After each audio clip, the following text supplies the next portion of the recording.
Saúde os irmãos com a paz do Senhor.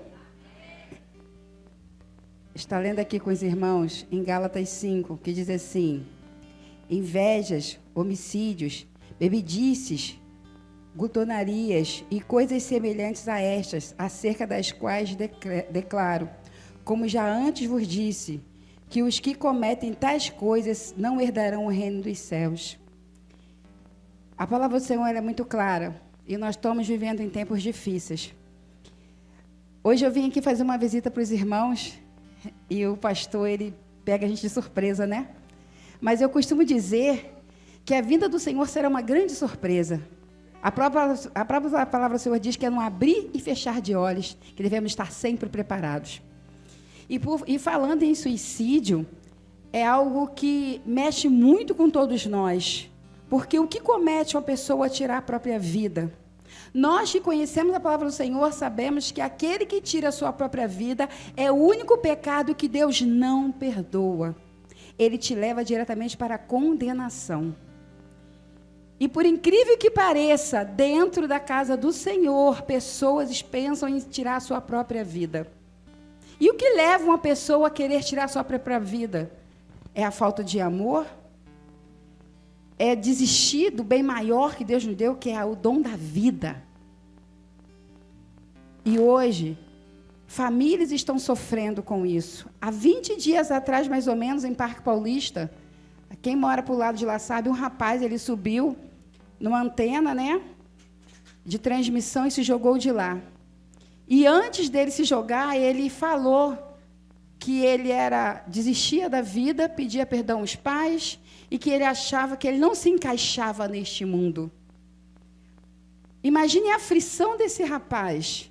Ele achar que ele não se encaixa e que a única forma que ele encontraria de paz era tirar a própria vida. Imagine o sofrimento desse tamanho. Ontem nós estávamos numa reunião, uma grande reunião, no Bosque, que é um lugar ao ar livre que tem lá em Santa Cruz.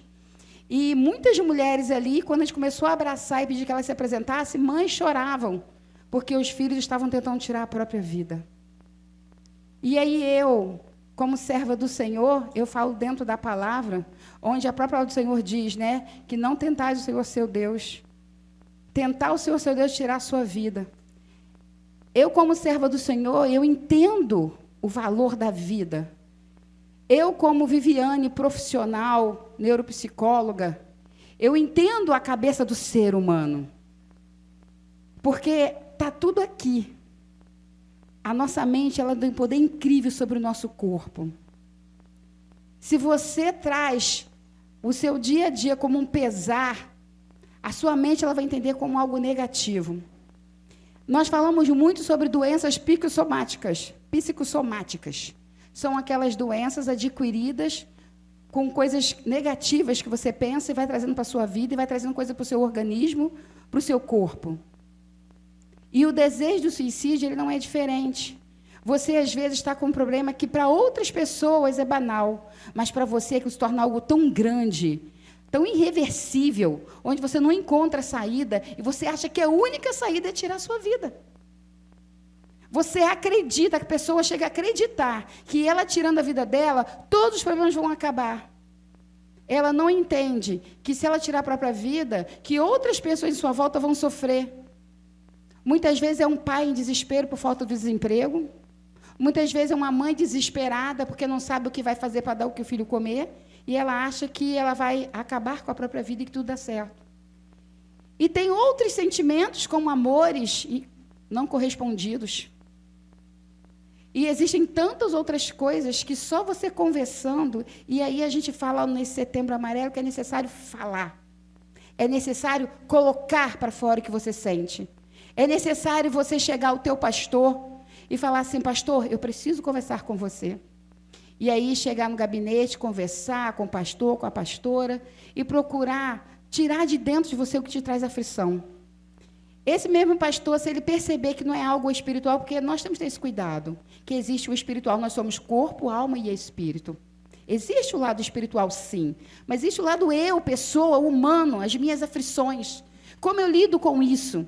E aí eu acho muito interessante que Deus ele preparou homens para cuidar de homens, Quando é algo que pertence ao homem. E quando é o impossível, quem é que cuida? O próprio Deus. E é isso que nós, servos do Senhor, temos que entender. Até que ponto é espiritual e quando é o meu emocional que não está bem, é a minha história de vida que me trouxe até aqui e eu tenho que me livrar desses fantasmas do passado que me afligem até hoje. E é muito interessante que a gente lida com crianças e aí, quando eu vou abraçar a família, eu vejo que a questão não está na criança. A questão está em gerações anteriores, que alcançou aquela criança. Aqui nós lidamos com vários irmãos. Eu costumo dizer que cada vida, cada família é uma cultura diferente. Repara bem. Quando a gente traça um casamento, são duas famílias, duas culturas diferentes, né? E aí, para se entender, demora um tempo. Mas dentro de uma igreja, cada família aqui representada tem a sua própria cultura, seu lar, como lidar com esse lar. E dentro desse lar tem também esse trajeto de pais, de avós, de familiares, que deixou alguma sequela na sua vida, seja ela positiva ou negativa.